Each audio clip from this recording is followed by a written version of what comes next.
Today, we are going to talk about the 6 tastes in Ayurvedic nutrition. So there are 6 tastes in Ayurveda: sweet, sour, salty, pungent, bitter, and astringent. And these 6 tastes, they're formed from the 5 elements. And if you recall from the first class, everything in existence is created of the 5 elements, even food. And remember, the 5 elements are ether, air, fire, water, and earth. And there are foods and herbs that can be categorized into each one of these 5 elements. So here are some examples of earth foods. Earth foods tend to be heavier, denser, and they're going to be things like meat, nuts, beans, grains, fatty foods like ghee. And examples of water foods are dairy products, milk. Think juicy fruits like watermelon, coconut water, oranges, peaches, and juicy vegetables like zucchini and cucumbers. Just think about watery foods as anything that's going to be holding onto a lot of water. Examples of fire foods are foods that are going to be fiery. Hot peppers, chili, black peppers, many spices like ginger, cloves, garlic, and even alcohol. Alcohol is fiery. Sour foods like lemon and lime also fit into fire. Some examples of air foods are dried fruits. The water element is evaporated out of things like raisins, prunes, dried peaches. Most raw veggies are going to be rough, especially cruciferous vegetables. So broccoli, cauliflower, and things like cabbage, they're going to be airy in nature. And certain beans that produce a lot of gas, like chickpeas, pinto beans, are also going to have air qualities. A few examples of ether foods are sprouts, spirulina, alcohol, marijuana, tobacco, and other things that can be smoked. So they're going to have an ether-like quality. So those are some examples of the 5 elements and how they relate to food. And these 5 elements can further be divided and categorized into 6 tastes: sweet, sour, salty, pungent, bitter, and astringent. So sweet, let's start there. Sweet is a combination of earth and water. Sour is a combination of earth and fire. Salty, just think about salty. It's a combination of water and fire. Pungent or spicy is a combination of air and fire. Bitter is a combination of air and ether. Astringent is a combination of air and earth. Because taste manifests from the elements, they're going to affect the doshas, because the doshas are also made of the 5 elements. Taste will have an effect on your psychological and mental health. Taste is going to be associated with various organs in your body. Taste is going to influence how you think, how you feel. It's going to influence your mood. The Sanskrit word for sweet, we're going to start with sweet, is madhura. Madhura means beautiful, pleasant, charming. Madhura also refers to melodious music and vocals. Someone who has a madhura singing voice when they sing it's said to be like nectar. It's so sweet, it's so harmonious, it's like nectar to the ears. The sweet taste is made out of water and earth. And therefore it's going to have kapha-like qualities. Water and earth is going to be heavy, cool, and oily, so it's going to have a building nature. Sweet is kapha-like. So what dosha type do you think it's going to pacify? And what dosha type do you think it's going to aggravate in excess? I'm going to give you a second to think about it. Sweet pacifies vata and pitta, but it can increase kapha, exactly. Sweet foods like rice, maple syrup, buttermilk, pancakes, they're going to have a heavy grounding effect. And someone who is already overly kapha type is going to have to moderate their intake of sweet taste. Otherwise, it's going to have a building effect on them. Love is associated with the sweet taste. Look at the human language. When you refer to someone you love, you say honey, pumpkin, cupcake. Because sweet satisfies, and sweet brings joy, love, and it increases ojas, or life vigor. In moderation, sweet builds and it nourishes our tissues and it brings us joy. Psychologically, sweet enhances love. It enhances bliss, groundedness. It calms down anxiety because it pacifies vata. It increases compassion and love. Sweet in moderation can be beneficial, but in excess, it can lead to greed and addiction, like food addiction, possessiveness, attachment, stubbornness, and unwillingness to change. So these are excess kapha-like qualities, or aggravated kapha.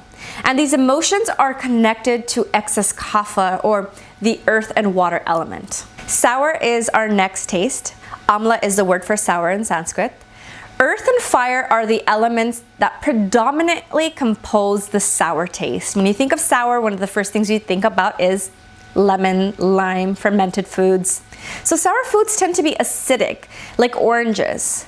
Sour decreases vata because of the earth and fire elements that are in there, that exist, that predominate amla, and they balance the airy, cold nature of vata. Sour can increase pitta and kapha, however, because of the fire and earth elements. In excess, sour can bring pitta and kapha out of balance, but in smaller doses, it's gonna help with digestion. It's gonna stimulate metabolism. It's gonna increase or enhance digestive secretion, so it's gonna help with digestion and metabolism and help with Agni. Sour cream, yogurt, vinegar, cheese, citrus fruits, grapefruit, fermented foods like kimchi, they're gonna be great examples of amla, or sour taste. Sour taste increases salivary secretion, so they're gonna stimulate appetite. They're gonna make food taste better. It's gonna support digestion through digestive secretions and enzymes, and it's also gonna feed the healthy bacteria in your body. Small amounts of sour, like apple cider vinegar or fermented foods like kimchi, are gonna eliminate excess kapha in the short run, and they're gonna help with kapha congestion and balance the blood lipids like cholesterol and help to scrape that out.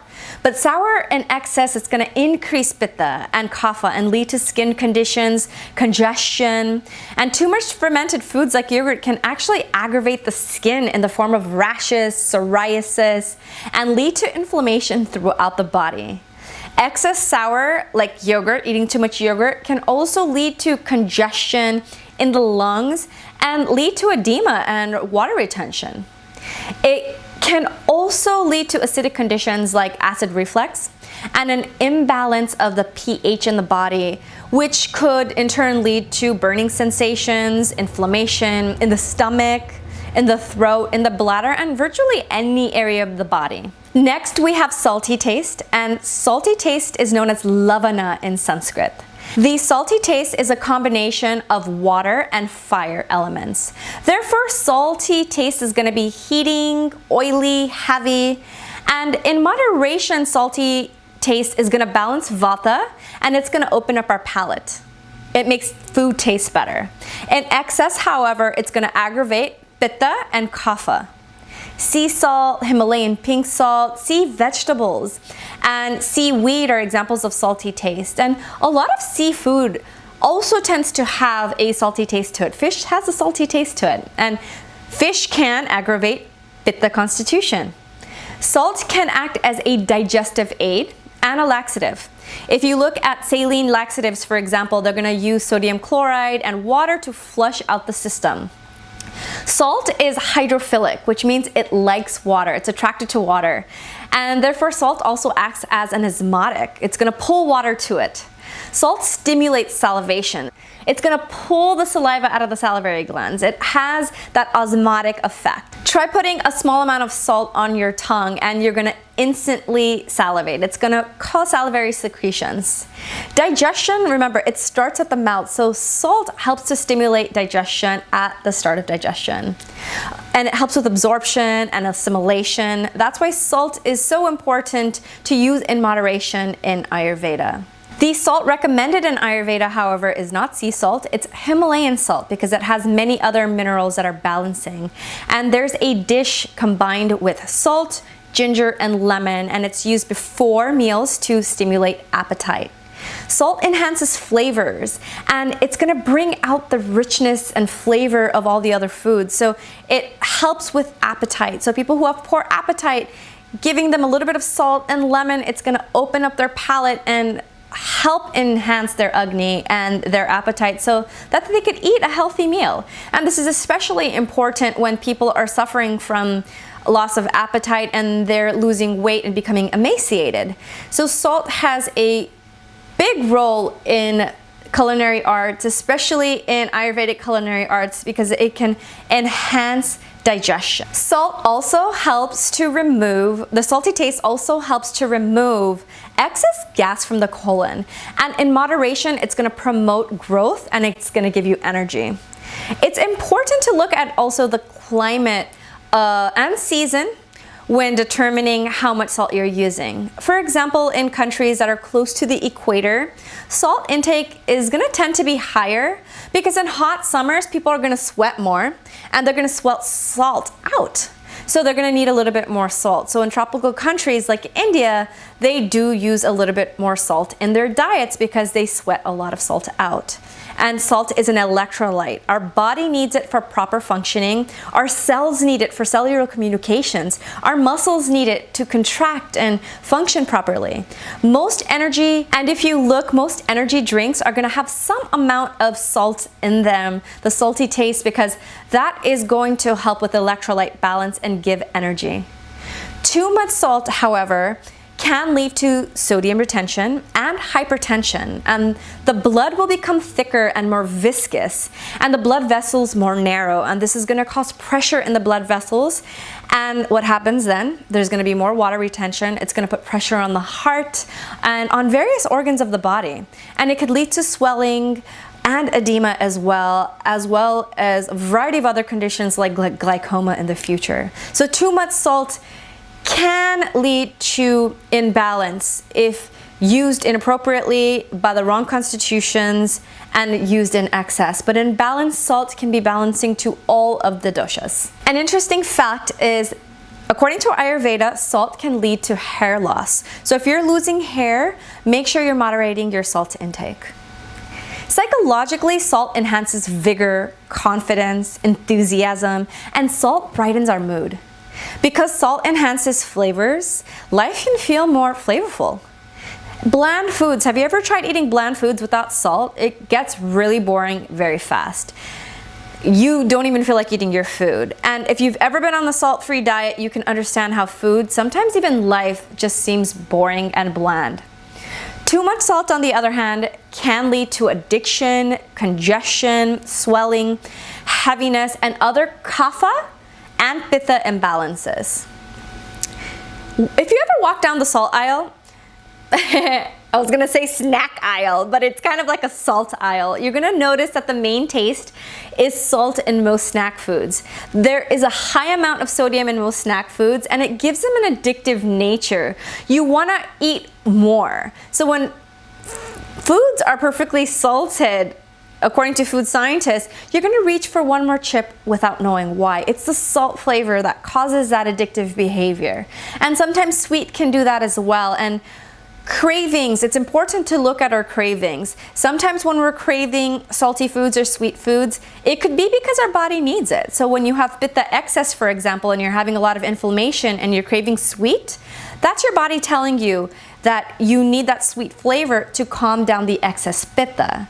On the other hand, if you are pitta aggravated and you're already fiery and angry and maybe suffering from ulcers and you're craving pickles and you're craving salty foods, that's gonna aggravate pitta. So that's an imbalance.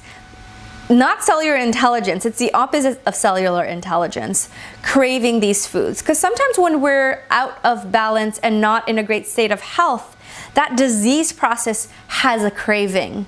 So it's not your intelligent cells that are craving, it's the cells that are not in harmony and not in balance. It's that which is craving, or sometimes it's the unhealthy bacteria that are growing in your body that starts to crave these unhealthy foods to keep you in a state of ill health, so that you will continuously feed your body foods that bring it out of balance. So it's very important when you are living an Ayurvedic lifestyle to look at what foods you're craving and why. The next taste we're going to talk about is pungent. Pungent is katu in Sanskrit. And it's a combination of fire and air. Those are the dominant elements in pungent. Therefore, they're going to be heating and drying in nature. Pitta and kapha can easily become aggravated by excess pungent or spicy. Kapha, on the other hand, is pacified by pungent. Pungent is a common taste in spices. For example, spices that flavor food. For example, ginger, black pepper, chilies, mustard, asafoetida, ginger. It's going to be very spicy, garlic, onion. And in moderation, these spices are going to help with metabolism, digestion, absorption, and assimilation. Pungent taste, it clears the sinuses and helps with digestion. Haven't you ever eaten something very spicy like pho or spicy soup, and all of a sudden you're blowing your nose and basically dissolving all that excess mucus in your lungs and your sinus cavities? I've had pho and spicy foods before, and I will have a tissue just clearing out my sinuses. So that pungent, spicy, heating nature is going to stimulate circulation. It's going to break up phlegm, remove excess fat, support bowel movements, enhance circulation. And when taken in moderation, it can be very beneficial for health. But in excess, it could lead to aggravation of pitta and vata. Most digestive teas are going to use some amount of pungent spices like ginger because of their digestive abilities. And pungent spices have been used throughout history for killing parasites as an antiparasitic because it kills worms, amoebas, fungi, and other parasites, and it also kills their eggs. Too much pungent flavor can also burn up ojas and life vigor, just the way it kills parasites. It can disturb proper growth of your own sperm and your own cells. So too many spicy foods can disturb the proper growth of our own sperm, well, men's sperm, but for women, our reproductive function, and for men, their reproductive functions, too much spicy foods can cause an imbalance there. And too much spicy or pungent can cause burning sensations, heartburn, skin conditions, insomnia, inflammation, ulcers, and excess. In moderation, pungent taste increases vitality, energy, circulation, focus, perception, clarity. Just like it clears phlegm, it's going to clear your mind and give you mental clarity. And just the small amounts, just a moderate doses is going to help impart clarity to the mind and to the psychology. Too much pungent is going to create irritability, anger, aggression sometimes, even violent outbursts like a volcano. And it can cause one to overindulge in sex because it has an ability to enhance libido. Excess pungent can increase libido.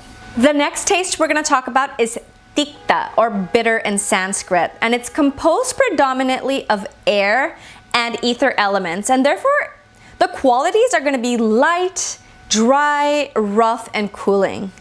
Bitter taste can aggravate vata, but it's going to balance both pitta and kapha. And you can find bitter flavor in foods like dandelion greens, in turmeric, in fenugreek, fenugreek seeds and fenugreek greens. Bitter melon, coffee is a big one in North America that we have, and also neem. If you've ever tasted neem, it's so bitter.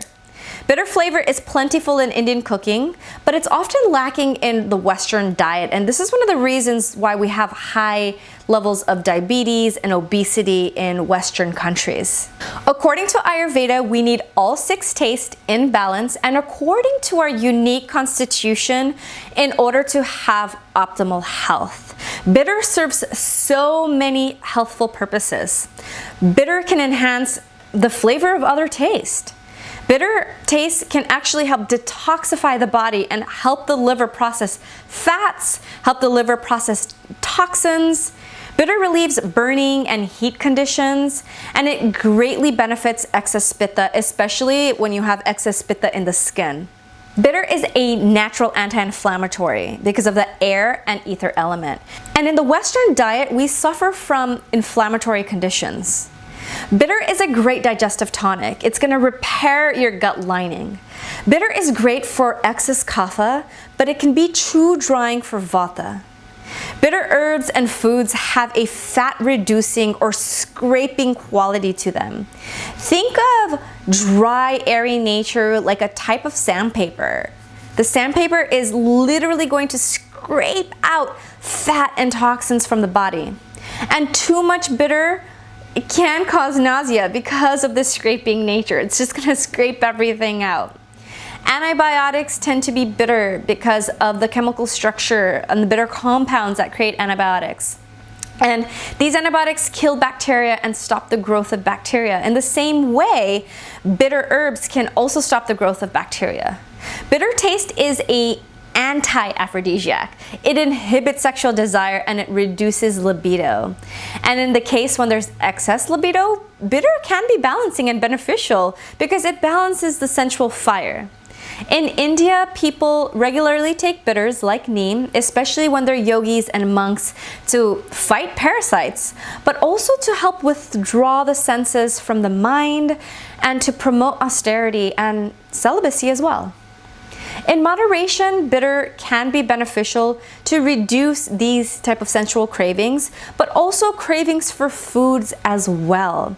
Cravings for sweet, for example, processed foods and overly fatty foods can actually be balanced by introducing some bitters into the diet. And remember what I said before, bitters are lacking in the American diet. Overconsumption of bitters, however, can inhibit production of sperm and also disturb hormonal balance and mood. Why? Because bitter, think about bitter in the English language and how we use it. When we say a person is bitter, they tend to be unhappy, without joy. You picture them to be isolated, maybe old, lonely. And this is exactly what bitter does. It increases vata to the extent that it causes one to prematurely age, and it brings almost like a death to them. So excess bitter can take away from longevity. So you want to make sure that you are balancing bitters with sweets and other flavors as well. And our last taste is astringent. Astringent is called kashaya, and that's a Sanskrit term, kashaya. It's predominantly composed of air and earth, and therefore it's going to have a dry, cooling, and heavy quality. Astringent taste reduces pitta and kapha, but it can aggravate vata constitutions. Examples of astringent foods are unripened fruits and veggies. They're going to have an astringent taste. When you eat something that's astringent, your mouth is going to feel dry and without moisture. It's going to suck that moisture out. So when you eat a green banana, it's going to be really dry, or put turmeric on your mouth, alfalfa sprouts, or just eat broccoli. It's going to be very drying and astringent. It's going to pull that moisture out. Astringent taste enhances absorption though, because it binds the stools. It binds that water. Astringent herbs and foods are good when somebody has diarrhea, so excess water is coming out of them. It dries and binds that up, and it can protect the body in that sense. If someone is suffering from dysentery or diarrhea, or they're not absorbing their food properly, astringent herbs can help them because it's going to bind the stools. It's going to hold the stools just a little longer so the body can fully absorb and extract the nutrients that are in the foods that you're consuming. Astringent is also anti-inflammatory, and it has a drying nature, so it's going to clear congestion. Astringent foods and herbs can help treat ulcers. They're going to scrape excess fat, mucus. It's going to stop bleeding, and it's going to help with wound healing, internal wound healing as well. In excess, though, astringent taste can cause symptoms of excess vata symptoms like spasms, pain, constipation, dryness of the mouth, dryness of the skin, dryness of the body, premature wrinkles, poor circulation, dehydration, reduced sex drive, depletion of ojas, and life reserves. So excess of astringent is not good. However, in moderation, astringent supports tissue strength because of the earth element. It's going to bind the tissues together, and it's going to give structure, shape, and stability because it tonifies the cells, the skin, and the lining of the organs. On the opposite spectrum, too much, it's actually going to cause atrophy, and it's going to break tissues apart. So too much is not good because it's going to aggravate vata, and it will cause things like insomnia, fear, again, groundedness, emotional instability, rigidity, and even depression. So excess astringent is not good. We want to balance. We want to balance things out. Think about someone who eats only salads, and they're not putting any healthy fats on it to balance the drying nature of salads. They're going to tend to suffer from things like anxiety, fear, ungroundedness. They're going to be very thin, petite. And I've worked with many women and men in the modeling and entertainment industry, and many have confessed to me that at times they just ate veggies, and due to the extreme pressures they faced in their careers, they often only ate small amounts of veggies to maintain lean bodies and to reduce fat very quickly. And this led to deficiency, emaciation, and also vata imbalances, which I spoke about earlier. So it's important to balance all 6 of these tastes in the food that we eat. And as we balance these 6 tastes, they're just gonna help balance our doshas as well as any imbalances that we might have. I'm gonna leave you with a little chart on how the 6 tastes affect each dosha. Sweet pacifies vata and pitta, and it's gonna increase kapha. Sour pacifies vata, and it's gonna increase pitta and kapha. Salty pacifies vata, and it's going to increase pitta and kapha. Pungent aggravates vata and pitta because of the spicy nature, and it's going to pacify kapha because that pungent nature is going to break through kapha phlegm. Bitter aggravates vata and pacifies pitta and kapha. They're very anti-inflammatory. And lastly, astringent aggravates vata and pacifies pitta and kapha. Remember that we need all 6 tastes in our diet in various proportions, depending on your dosha and your dosha imbalance, and depending on where in the world you live and the season and climates. All tastes can bring balance and great health in the right proportions. And Ayurveda recommends cooking daily meals that utilize all 6 spices.